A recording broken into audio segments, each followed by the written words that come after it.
தேவையான பொருட்கள் பார்த்துடலாம். பச்சை மிளகா, ஜீரகம், சோம்பு, பட்டை, ஏலக்காய், கிராம்பு, சின்ன வெங்காயம் சாப் பண்ணி வச்சுருக்கேன், இஞ்சி பூண்டு சாப் பண்ணி வச்சுருக்கேன், நிலக்கடலை, முந்திரி, தக்காளி, பெரிய வெங்காயம் சாப் பண்ணி வச்சுருக்கேன், கருவேப்பிலை, அதுக்கப்புறமா கொரியாண்டர் லீவ்ஸு. 1 kg சிக்கனை வந்துட்டு நான் தயிரும் மஞ்சத்தூளும் போட்டு வச்சுருக்கேன். இப்போ ஸ்டார்ட் பண்ணிடலாம். இப்போ அடி கனமான பாத்திரம் எடுத்துக்கோங்க.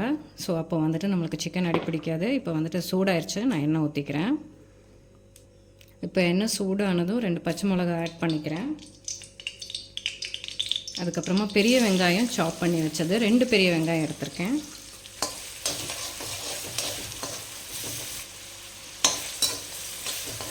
இப்போ வெங்காயம் பார்த்திங்கன்னா நல்லா வணங்கிடுச்சு. இதில் நம்ம சிக்கனை ஆட் பண்ணிடலாம்.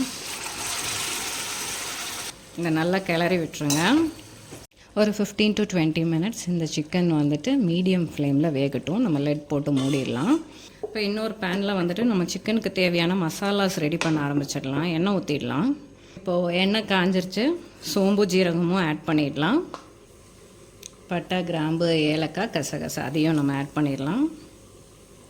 சின்ன வெங்காயம்,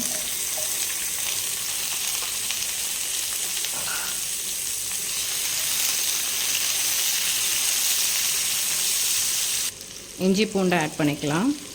இஞ்சி பூண்டு கூடயே நம்ம வந்துட்டு முந்திரி வச்சுருக்கோம் இல்லைங்களா, முந்திரியும் நிலக்கடலையும் ஆட் பண்ணிடலாம். இதெல்லாம் நல்லா இப்போ வணங்கட்டும். இப்போ இதில் தக்காளி ஆட் பண்ணிடலாம். கருவேப்பிலை, கொஞ்சம் மல்லி இலை. இது இன்னும் நல்லா வணங்கட்டும் நம்மளுக்கு. இப்போ இதுலேயே கொஞ்சம் உப்பு போட்டு நான் வணக்கிறேன். எல்லாம் நல்லா வணங்கிடட்டும்.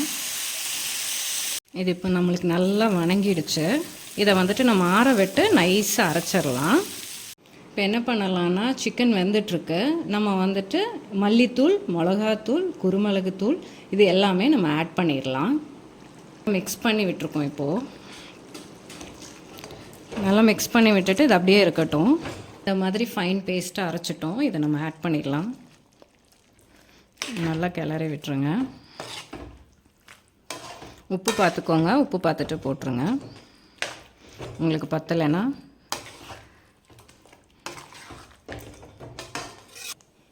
கொஞ்சம் மீடியம் ஃப்ளேமில் வச்சுருக்கோம். மல்லி இலையும் ஆட் பண்ணிடலாம்.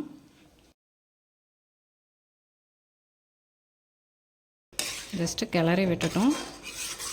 இன்னும் கொஞ்சம் லோ ஃப்ளேமில் மறுபடியும் ஒரு 10 minutes வச்சா நம்மளுக்கு கிரேவி ரெடி ஆகிடும். சிக்கன் கிரேவி ரெடி ஆகிடுச்சு. இது இட்லி, தோசை, சப்பாத்தி, ரைஸுக்கு எல்லாத்துக்குமே ஒரு நல்ல காம்பினேஷன்.